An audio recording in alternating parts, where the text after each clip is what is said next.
Being a psychedelic guide with integrity means having a cultivated and clear intuition that you can be guided from, and that is done through integration, which integration is a whole other topic. But I believe one of the main points of integration is to really keep your vessel and your channel clear and pure, which is where we get into the holistic conversation around eating clean food, sourcing clean water, moving your body, so that you can kind of maintain the essence, you can maintain the connection. Welcome everyone to the Eons Ahead podcast. I'm your host, Alex Wolfe. And on the show, we like to have deep, intimate conversations with amazing people that are eons ahead. But what does it mean to be eons ahead? Well, it means they're ahead of their time. They see things other people don't see, and they're able to communicate these visions to the world, manifest them into reality, making a positive impact for humanity. They're often doing things that other people are not doing. They're pioneers, they're trailblazers, they're conscious leaders. And our guest today is definitely one of those. Her name is Ashley Carmen. She's a psychedelic therapist, she's a founder, and she's a medicine woman. And I'm going to read you a little bit more about her here today.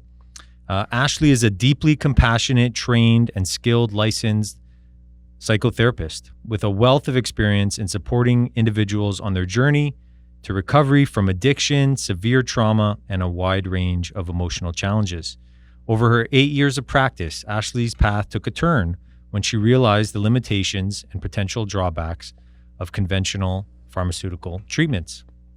This revelation ignited her passion for the healing power of psychedelic medicine and holistic behavioral therapies, leading her to become a fervent advocate for the transformative benefits.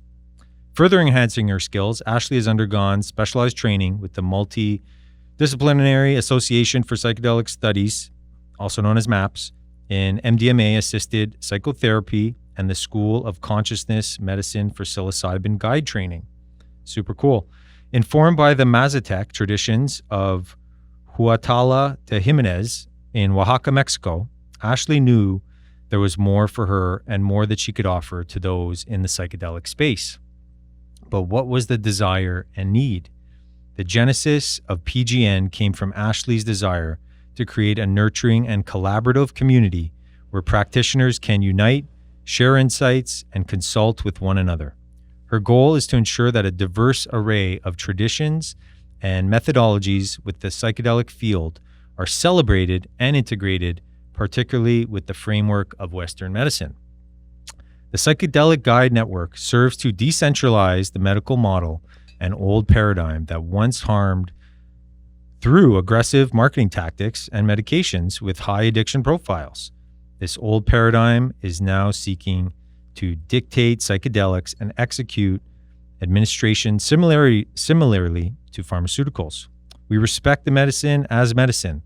Through PGN, she aims to connect medical professionals who are trained by academia and governed by licensing boards with more native, spiritual, and traditional practitioners. She's definitely eons ahead. She's here today, Ashley Carmen.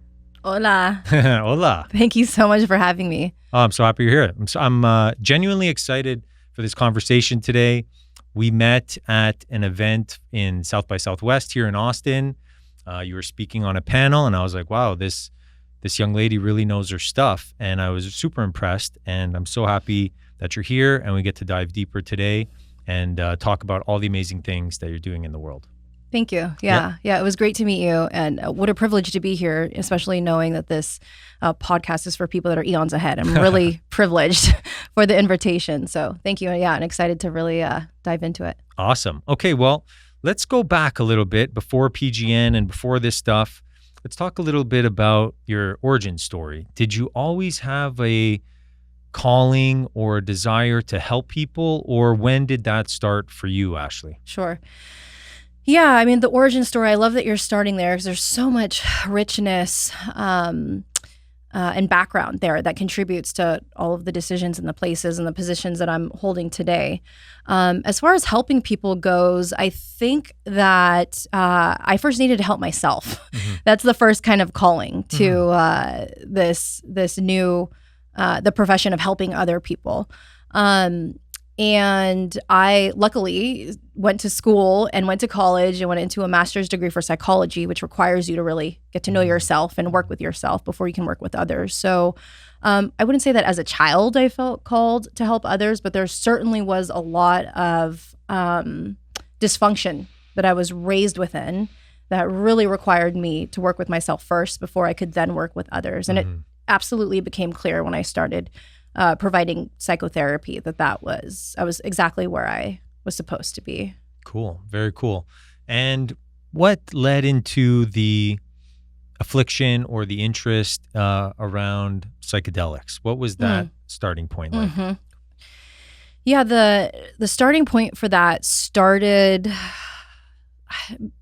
probably a few years after I had started my internship and apprenticeship with a residential rehab. The pivotal point, like I'll just kind of fast forward, was realizing the pharmaceutical industry, working within models that prioritized the pharmaceutical industry. And that was the moment where I was like, okay, it's time to personally and professionally begin taking up psychedelics. But the lead in to that moment was 3 years that I had spent at a residential rehab.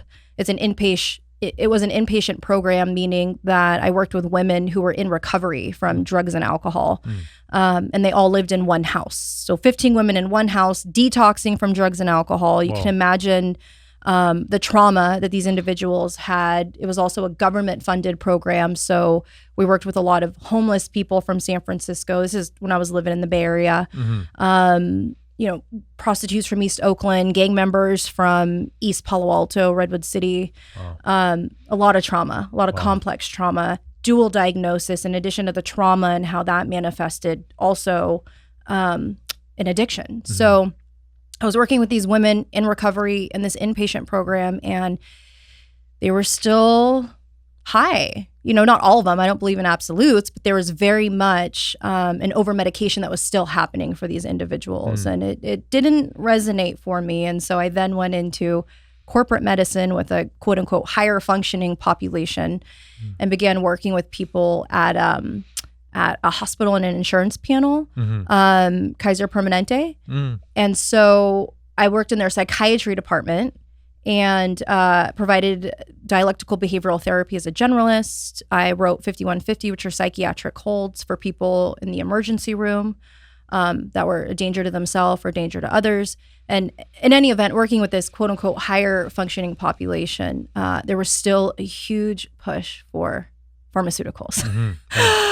Which is absolutely absurd. To me at the time, I was like, how could this still be? I can maybe understand people that are dependent on the system being used as guinea pigs. Not that I condone it or appreciate that, but, I could see that. But this higher functioning population was also really being pushed into a pharmaceutical intervention. And I was the behavioralist. So that was working within those several systems.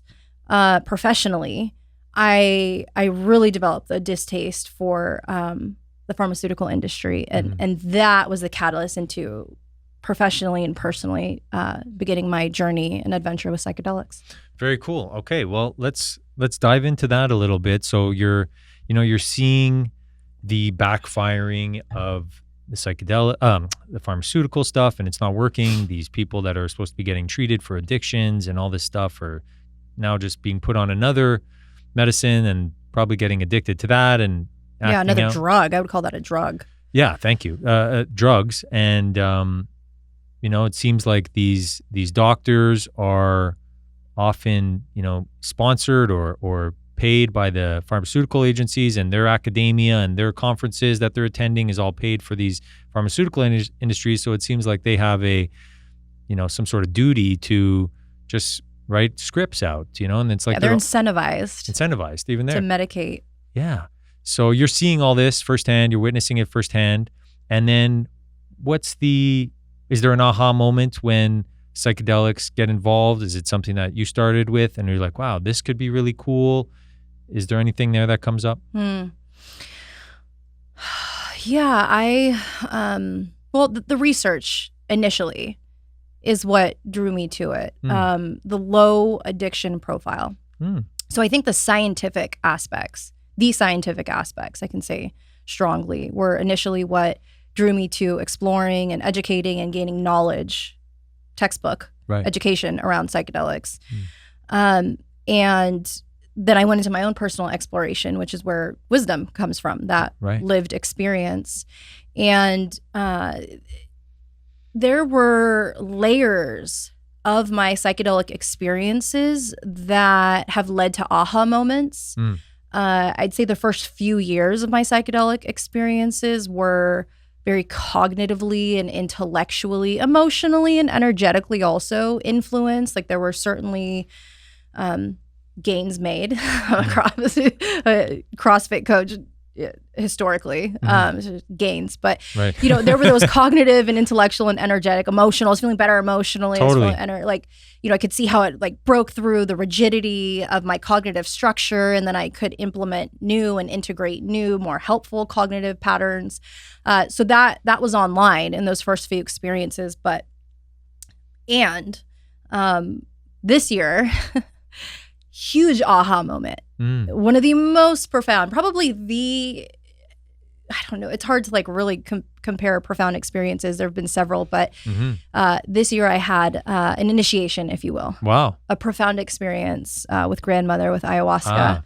Beautiful. And that was absolutely an aha moment. So years leading into this of, you know, gradual aha moments, but one real big aha moment, profound aha moment in April of this year. Beautiful. Yeah. I could totally relate.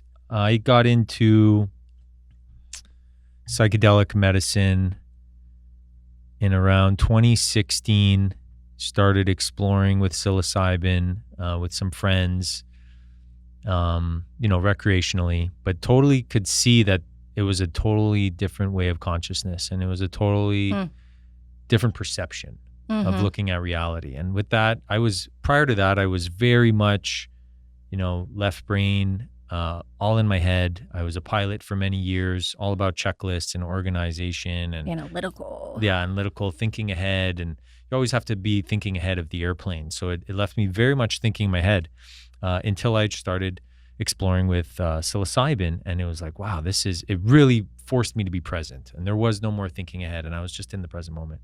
And then we went to Peru and sat with ayahuasca in Peru. And that was a big aha moment for me. And that like cracked me wide open. I was like, wow, there's a whole other realm, the spiritual realm here that I didn't even know existed. So I could totally relate to that. When you were reading these textbooks and stuff like that, which medicines were ones that were standing out in that time when you were doing your research? Psilocybin. Cool. And MDMA. I completed, as you shared in my very long intro. Thanks for giving all that context. Of course. Beautiful intro. Training, beautiful bio. Thank you. Training with MAPS for MDMA-assisted psychotherapy. And I also trained with the School of Consciousness Medicine for to be shared with wisdom of sacred wisdom, ancient tradition of the Mazatec lineage and how they guide psilocybin. Now, School of Consciousness Medicine is actually, they do a really good job, and they're no longer, which is a whole other podcast even, but when they were in effect, they did a really good job at providing training around the intersection of ancient tradition and Western psychology. So it was a nice, how I like to practice, a nice intersection woven of science and spirituality. So there was a bit of textbook there, but a ton of experiential, which is incredibly important for any guide or facilitator, is to have experience with the medicines that they choose to facilitate and be in service to. So I was afforded that opportunity with that program, with that school. And those were the two medicines that I began studying. Very cool. How does one get, invited into the School of Consciousness? I know you said it's over now, but how did that come about? Can you tell us about that? Right place, right time. Nice. Yeah. Right? It was just, it was meant to be. And it's interesting that you asked that question. One of my mentors was like, how did you get here? And I was like, I don't know. I was in the right, I was following the breadcrumbs. Right. Following the breadcrumbs of the universe. Yeah. One thing led to another, which led to another. More specifically, what that looked like for me is I was on my personal journey with psychedelics, and I was surrounded by community that was using recreationally, and even some more formal users, if you will, psychonauts that, it's not just recreationally, let's go to like a Closey concert and take some MDMA, but people that were really responsibly using. But I had sought out guides, actual underground facilitators to guide me. So that experience led to another experience, which led to another experience, which led to rapport with certain individuals, which led to a training with their teachers. And that is how I ended up with that invitation. Very cool. Yeah. I love it. Following the breadcrumbs of the universe. I could totally resonate with that. It seems like these breadcrumbs of the universe is like a pulse that we get within our soul, that our soul is excited about this opportunity or this event or this circumstance or person that pops into our life. And it's like there's a pulse there. There's an energetic feeling that comes with it. And it's like sometimes it's joy, sometimes it's excitement. And the more that I follow these pulses, the more cool things happen. And it's usually always in the name of expansion, especially in the psychedelic community and realm.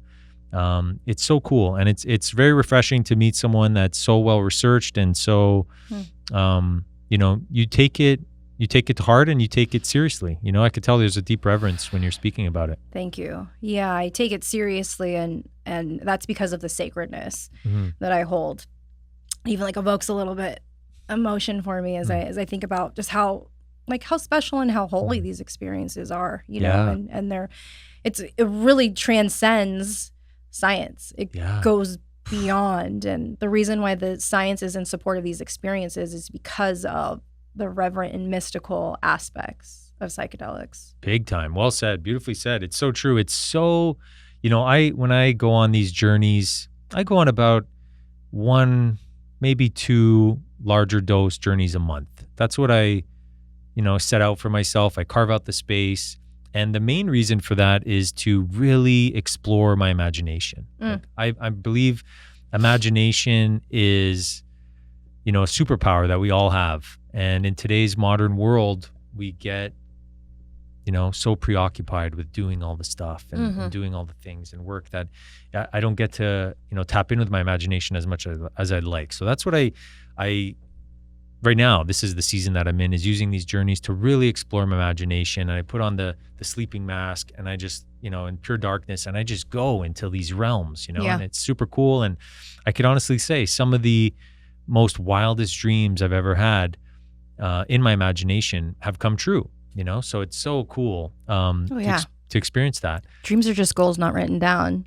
I love that. And you're creating with those visions. You really are creating with those visions. So that's kudos to you. I'm glad you're in that season. What a beautiful chapter of your life. Thank you so much. It's beautiful. And that's where, when you said that, it really transcends science. Like, it's like, this is, and I, after sometimes when I come out of these journeys, I'm like, wow, if only other people can experience what I've experienced. Like and I know it's not for everybody. I know psychedelics are not a silver bullet. I believe everyone should only try it if and when they feel called to it, and start slow. And it's always different. It's always different, right? Your experience, and I had that experience with ayahuasca recently, where I was like, wow. I hope everybody has that experience too, and does everybody have that experience? I had to fact check and talk to other people, but nobody can really understand. These things are ineffable, which means you can't really put them into words. So you can't. Even though I was trying to describe my experience and how profound and the mystical aspects of it, it's not a cognitive or intellectual process. It's a knowing that happens within that really transcends words even. So for sure. But yes, no way to know if people actually have the same experience or what that looks like, but I understand what you're saying. Yeah, it's beyond words, and I wouldn't even try to explain what goes on in these journeys. And I get the fact that they're totally individual, right? It's all just what's in my subconscious, and everybody's going to be different. Everybody has their own story and own traumas and all this kind of stuff. But I do come out of them thinking like, wow, if only the world can experience this stuff, because I can imagine so many people don't, right? They probably go through their whole life without ever experience a psychedelic journey or facilitated ceremony or something. Yeah. Especially considering all the stigma around drugs and the war on drugs and what that's left our society thinking. Yeah. Okay, so then it brings us up to today. So you have the PGN and things are evolving there. MDMA, I would say, is probably leading the forefront on legalization. It'll probably be the first legalized psychedelic. Am I correct in saying that? Yeah. Yeah. Well, there's ketamine, if we want to consider that, which is currently legal for use, medical treatment. And yes, MDMA, August of this year. Wow. Is that official? I believe so. Yeah. Very last time I checked, in the last newsletter or publication that went out, announcement, they were tracking for August. That's fantastic. I didn't actually know that. That's wonderful news. So let's talk about MDMA a little bit. You know, I know it, like all psychedelics, like all drugs, all medicines, they all have a bit of a stigma. Some for good reason, some just because of propaganda and things that happened in different administrations.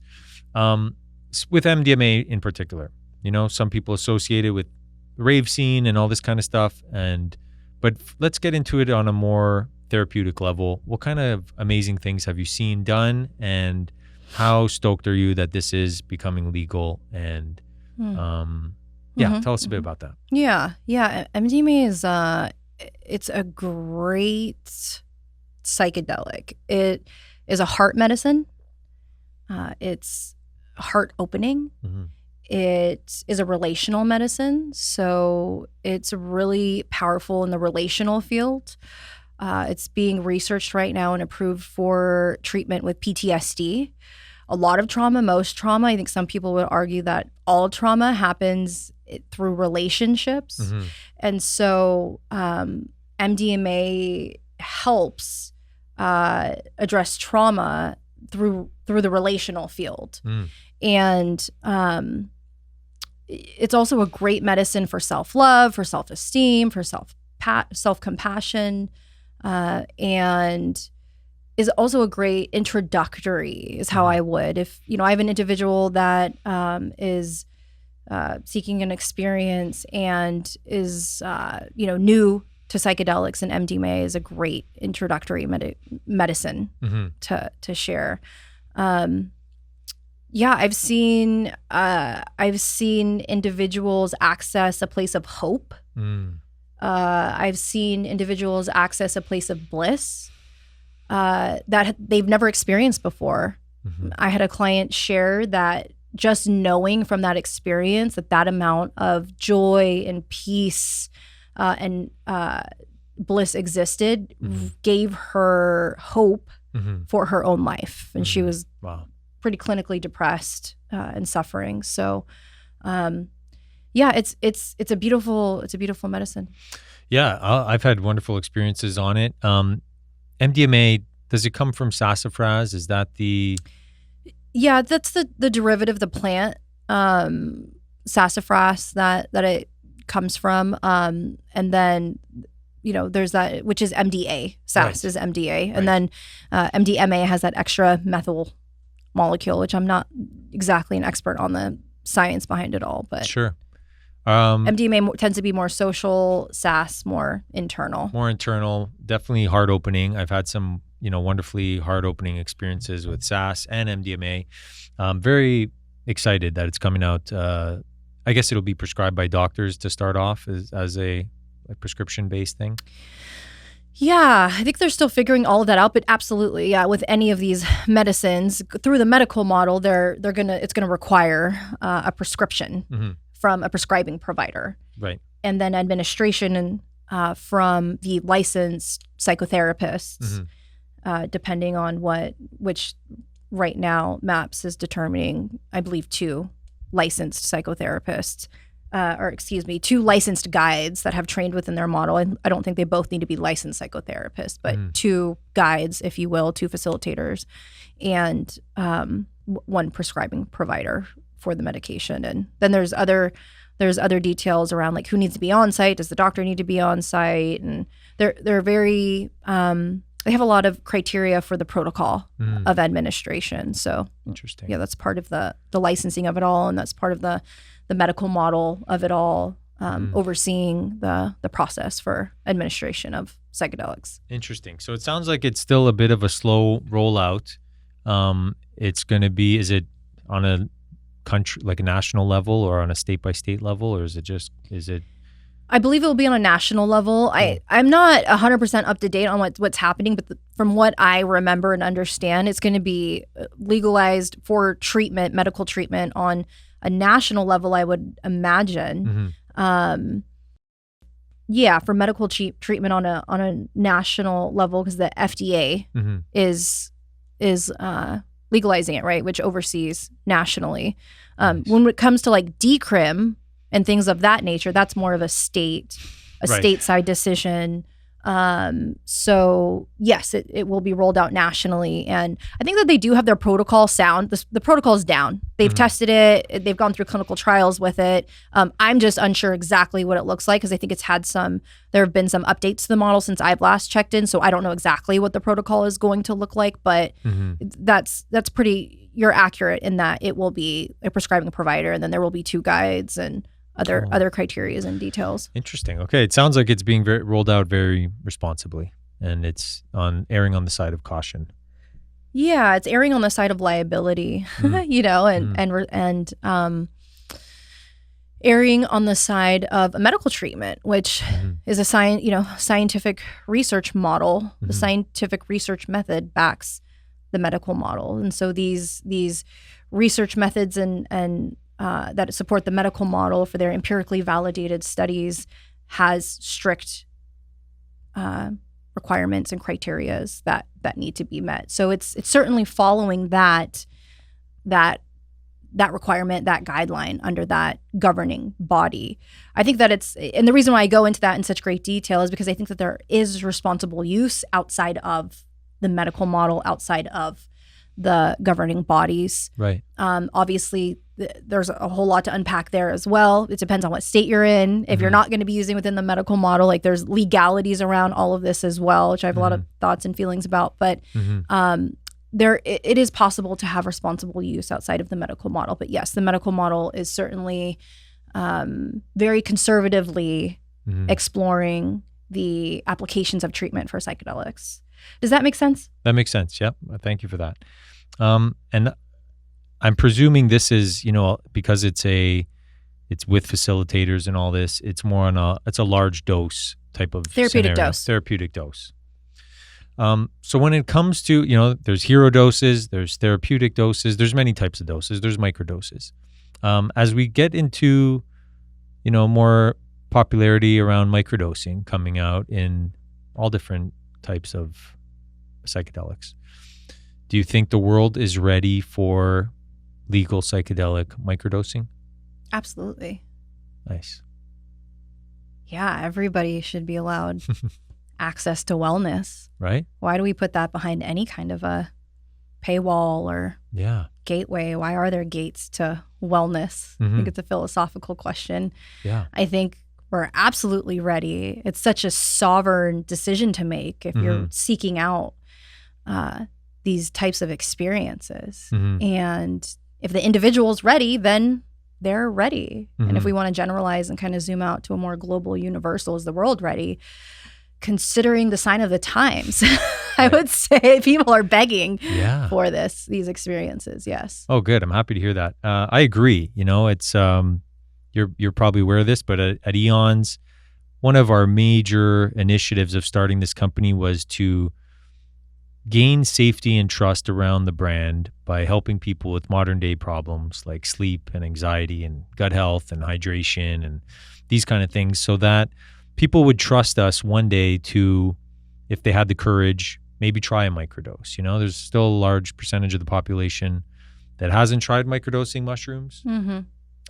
Thank you for providing the accessibility to it. It's incredibly important, and for the accessibility and the safe and responsible use and really normalizing for people. It's really honorable to see you honoring the nervous systems of others that are exploring and curious and might be fearful or resistant for whatever reason. Oh, thanks, Ashley. Yeah, thank you so much. Like yourself, I was, heavily impacted by mushrooms several years ago in the year 2018. I've shared the story many times publicly, but I was struggling in business and relationships. I started having some mental health issues around anxiety and, early signs of depression and brain fog and fatigue. And it was the first time in my life that I was really, really getting in a dark place. And it was a shareholder of mine actually checking in on another company that I was running. It was a CBD company, and I was taking all the CBD in the world, and it wasn't actually doing anything for me. And he advised me to heal my gut. He said, start with your gut. And he put me on a functional mushroom protocol.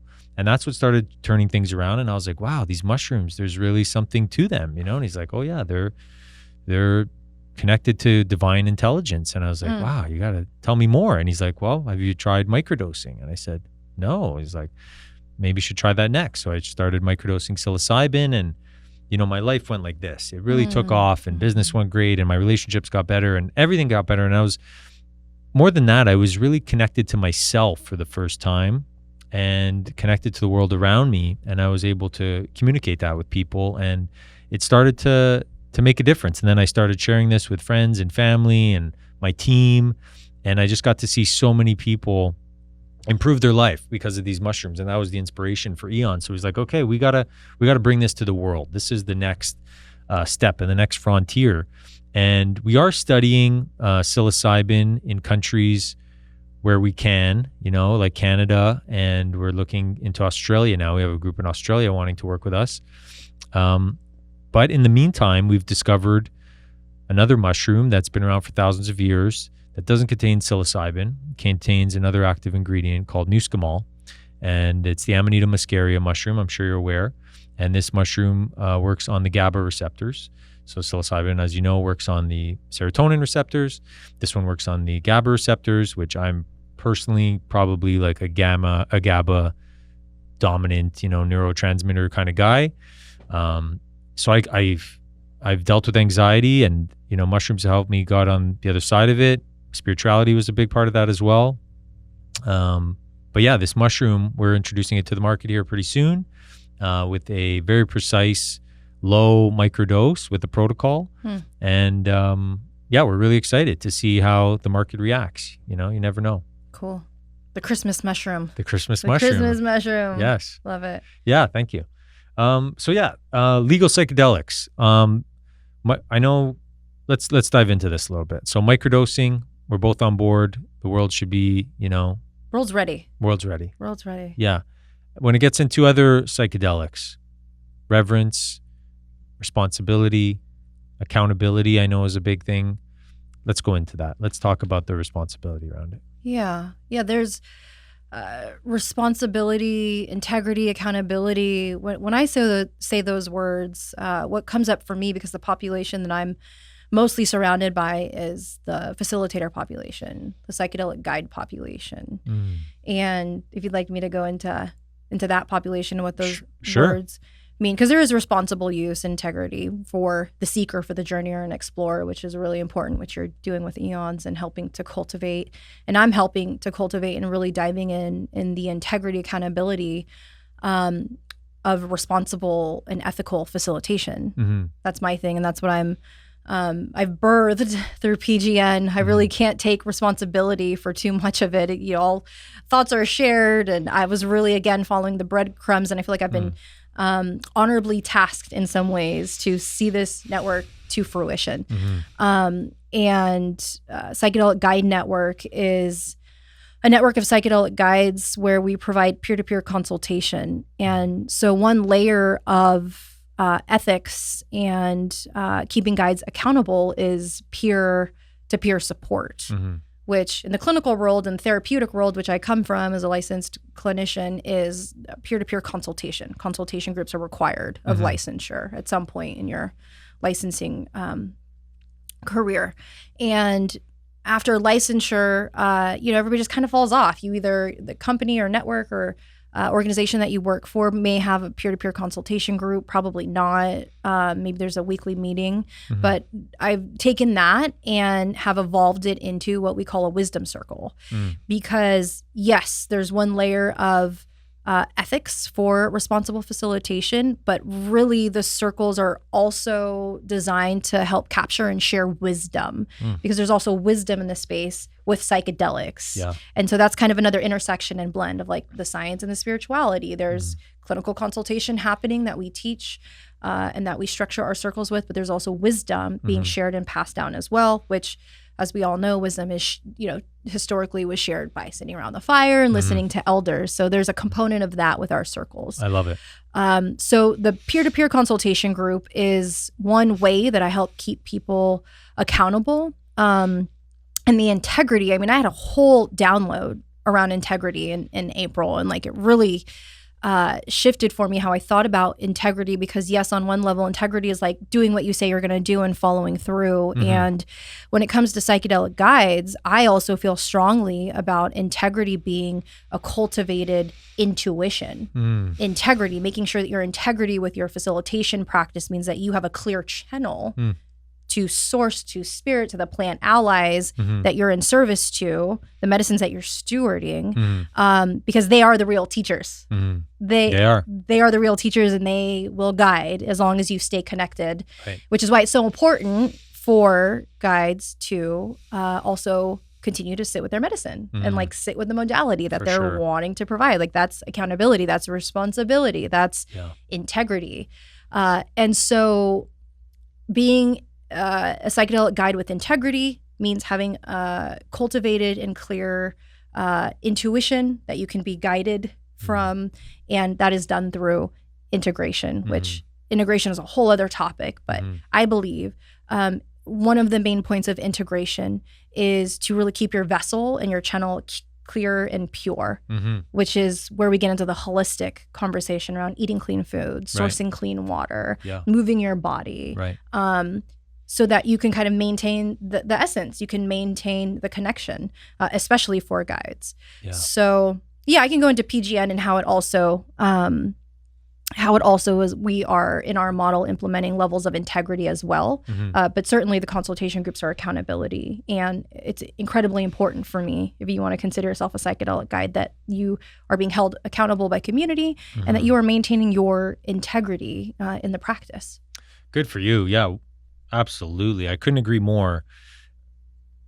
If these, these guides, these facilitators are going to be the stewards of this medicine and facilitating, there's really a responsibility there to be the champions of these things. And with that, gotta honor thy temple, right? It's like you don't want to be giving a bad name to these things for people, because we're really trying to be the pioneers to get this out there, and it's very important. Nobody wants an overweight fitness trainer either. Exactly. Yeah. You know what I mean? Like, take your own medicine. No, it's a great point. No one. Yeah, I totally agree. I'm fully with that. Thank you for that. Thank you for integrity is huge. I agree with what you're saying, and I see it as a oneness. It's really just one with all the parts of life, with the shadows, with the light, with the dark, and it's just one, and it's being able to be one with it all, and then getting these epiphanies or getting these insights internally from the medicine, and then being able to embody them and keep them forward and share them with other people with reverence and honor. And it's a beautiful thing. So thank you for the work that you're doing. Honestly, truly, it's wonderful. I appreciate that.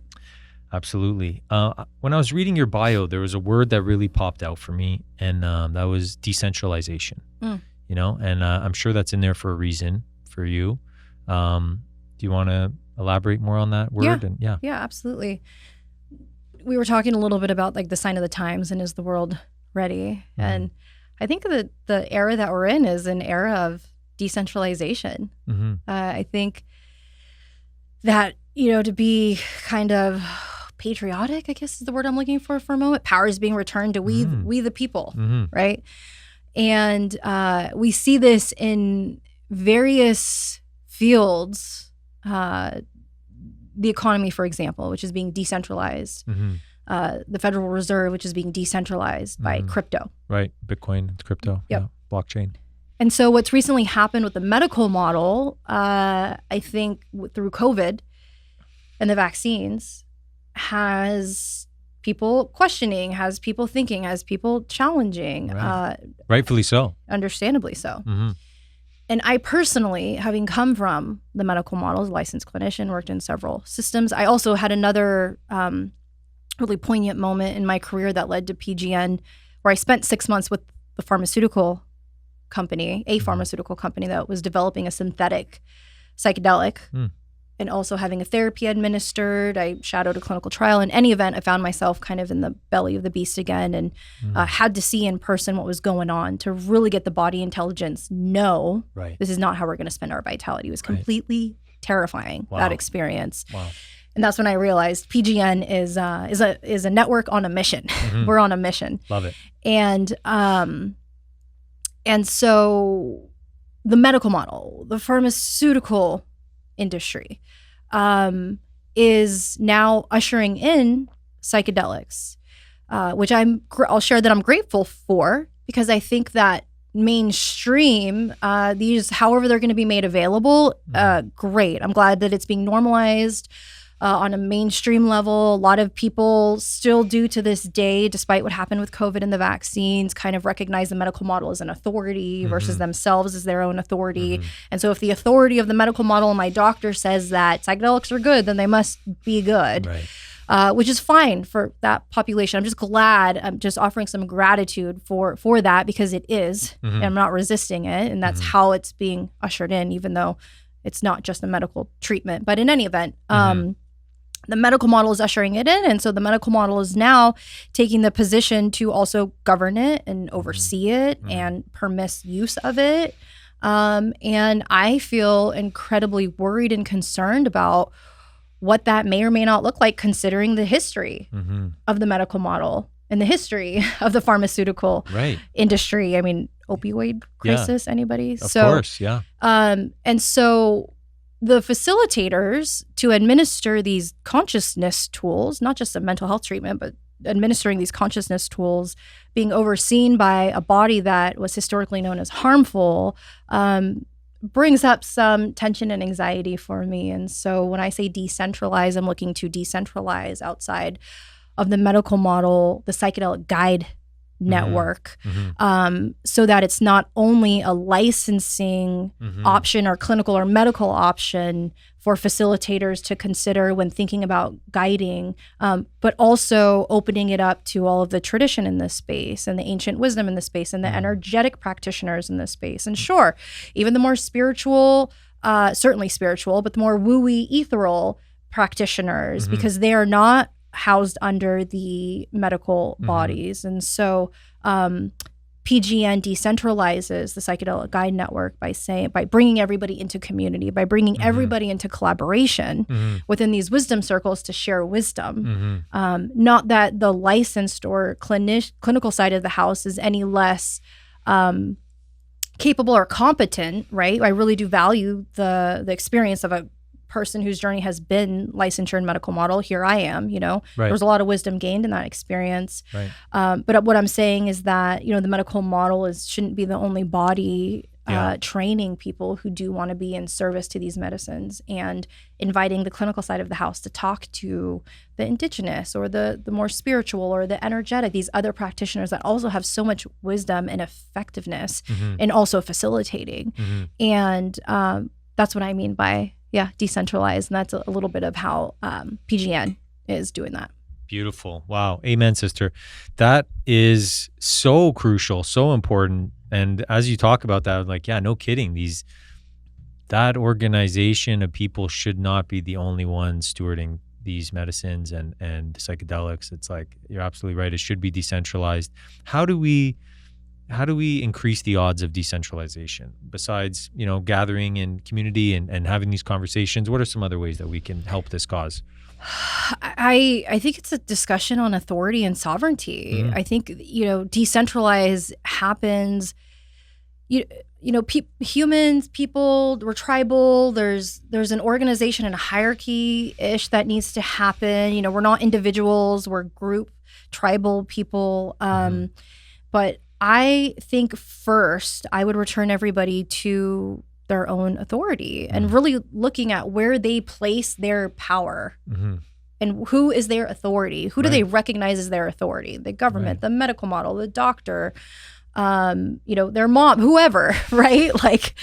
And really just going within and taking personal responsibility for their lives. Yeah. If people were to take personal responsibility for their lives, then they would find other people that are taking responsibility and group up around the certain things, whether it's conscious eating or sovereign land movements or, conscious farming or crypto or people are grouping up in those types of ways. And you will find the decentralized people that are taking responsibility for these things that were typically authorized or given, the power that was given to another external body. You'll find them there and be able to decentralize further in that way. Does that makes sense? Yeah, well said. It's all about going within. Could have been said better, but yeah. No, it was well said. I totally landed for me is go within and find out who really you're giving your authority to, and not start with that question, and really question that, why would you give your authority to X? Yeah. Right. The FDA, the Food and Drug Administration, why they tell me how many calories or how much sugar or what my nutrition should be, the WHO and World Health Organization. Oh, they are telling me if I'm obese or not. What does that actually mean? What does that actually look like? It's your body. Let's take responsibility for it and really learn about it yourself and figure out what works for you and not. So, there's a lot of different ways and different things. It's so layered. It is layered. So layered. But just as some low hanging fruit examples. I appreciate that. I'm always trying to oversimplify things, so I understand that it's very layered, but definitely for the audience, I would say start within and ask yourself these deep questions of why and who are you giving your authority to, and why would you do that? And see what kind of answer comes up for you, and start with that, some serious self-reflection. Ashley, you've dropped so many gems here today, a lot of wisdom. It's been wonderful. Another word for wisdom that I use is codes. You get a code. Sometimes it's like an epiphany. Sometimes it's like a gem that you found of knowledge. And with this new code, you have a new perspective. And then when you have a new perspective, you have a new outlook. And with a new outlook, you start going into a new direction in life. I'm wondering if there's a code that comes up for you that's really impacted your life that you think may impact someone else's life listening out there. And if you had one code that you could share, what code would that be? It's a beautiful way to put it. Gem, a code, wisdom. Yeah, there is one big one. Perfect. That I received from my initiation, my meeting with grandmother ayahuasca. Yeah.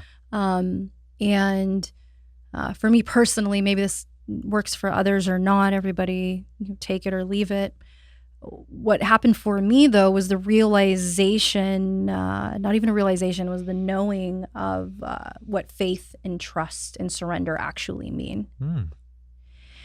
And once I was connected to that knowing of having faith and having trust and having surrender and really surrendering to the higher intelligence, the divine order, if you will, really surrendering to that, my depression, my anxiety, my chronic stress issues gone, resolved themselves. Right. Because there's nothing for the mind to think about, to worry about, to fret about, to feel sad about, to feel depressed about. And I'm not saying that there aren't moments where I'm still sad or a little bit anxious or have a lot going on and feeling overwhelmed.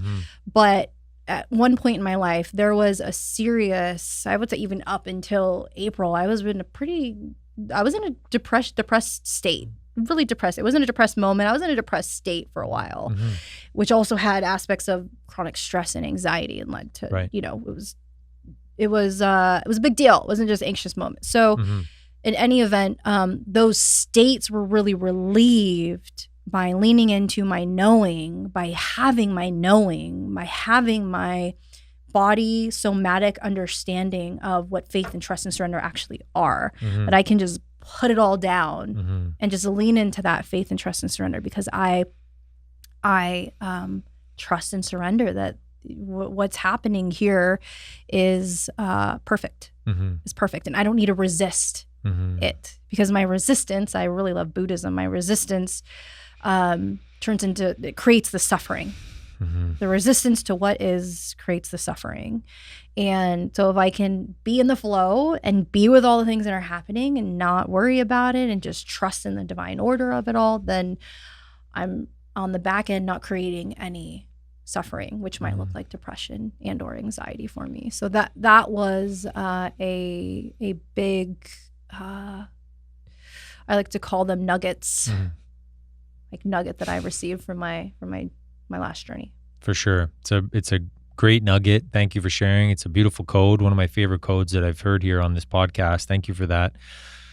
Faith, trust, surrender, acceptance. These are like big foundational frequencies, energies that we can anchor in on if we give ourselves the space and really, build them, cultivate them within ourselves.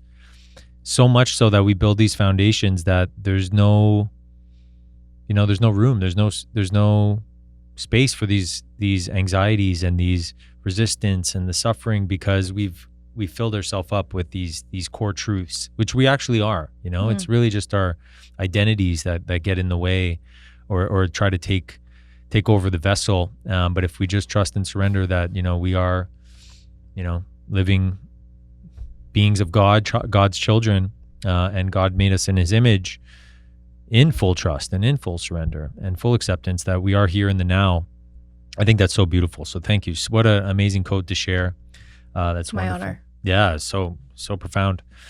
Ashley, I'm wondering, is there anything else that's really alive for you right now in your life that you speak into? Or Yeah, there is actually. Cool. I'm getting married. Yay, congratulations. Thank you. Getting married August 8th of this year. Lionsgate. So simultaneously, while helping mature PGN, planning a wedding in the background, and just sending a lot of love and gratitude to my partner, who's been a huge inspiration and pillar for me through this whole journey. And other than that, just keeping up with PGN, doing what's being asked of me, being in service to that. We have a quarterly gateway opening up in July 8th through the 18th of this year. So really looking forward to that. And really looking forward to getting a dog. So cool. I'm waiting for a dog to find us. Yeah. Oh, cool. That's interesting. Open to a dog. What kind of dog are you looking for? The right one. I mean, we like big dogs. I had a Rottweiler German Shepherd for a while. His name was King. That's a dope name for a great dog. Great dog, smart dog, Yeah, big dog, big dog. protective dog. For sure. Love it. Yeah. But also, I spent some time with one of our friends, Pekingese, little tiny white dogs, and Yeah. I was like, wow, how freaking cute. So I also like the little toy dogs. I don't know. Yeah. I'm not exactly like a toy dog person. I'm not one to push my dog in a stroller, but I think the small dogs are cute to cuddle. Small dogs are cute to cuddle. It's funny you say that. I'm getting my second dog in a couple days. Oh, wow. On Saturday. Oh, that's I'm cool. going to pick her up. I'm getting my dog a girlfriend. My dog Bruce, for the people that know me, Bruce is my best buddy. He's the mate. He's awesome. He is such a character, this guy. He is he thinks in his mind that he's training for the Olympics of fetch. So every day he wakes up and he is just ready to go, and he will jump and catch the ball out of the air, and he is so motivated. He's an athlete. He's truly an athlete. What kind of dog? It's a Lagotto Romagnolo. Oh, whoa. Right? Okay. And that's usually the reaction I get when I tell people. It's a very rare breed from Italy, also known as the Italian lake dog.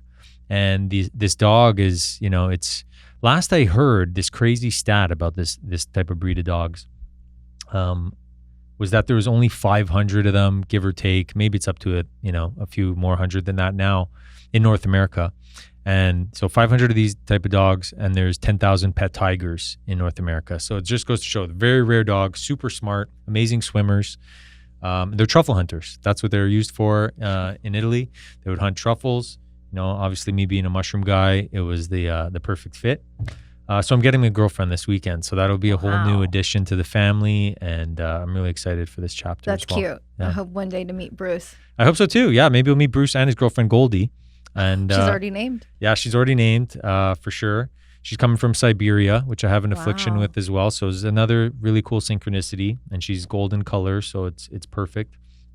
And so we'll see what happens there. It's going to be an interesting new addition. Congratulations. Yeah, congratulations to you as well, getting married. I've met your husband, Mike. He's a great guy. We're in a really cool men's group together. So I'm looking forward to getting to know him more as well. And there's just one other thing that popped up that I'm very curious to ask you, genuinely curious. If you had the opportunity, you've traveled, you've sat with so many people of wisdom. You studied in Oaxaca with the psilocybin expert tribe that I forget the name. Huautla de Jimenez. Yeah. Thank you. And I've yet to make a pilgrimage there. Oh, okay. But the wisdom through the School of Consciousness Medicine came from the curandera, the medicine woman in that location, Huautla de Jimenez in Oaxaca, which is where Maria Sabina is also from. Yes, very cool. So yeah, obviously you're a worldly woman. I'm curious if you could have dinner, a dinner conversation with one historical figure, dead or alive, who would it be and why? My grandmothers. Beautiful. Mis abuelas. Yeah, I'd like to sit with both of them again. One's from Mexico and one Mexico, and the other's from Nicaragua. Oh, very cool. Yeah. Awesome. I'm sure that'd be wonderful.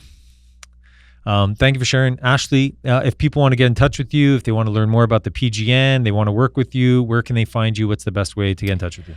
We have a website, psychedelicguidenetwork.com. We also are on Instagram and LinkedIn. Best email is support@Psychedelic Guide Network. And my personal handle on Instagram is Ashley Carmen LMFT.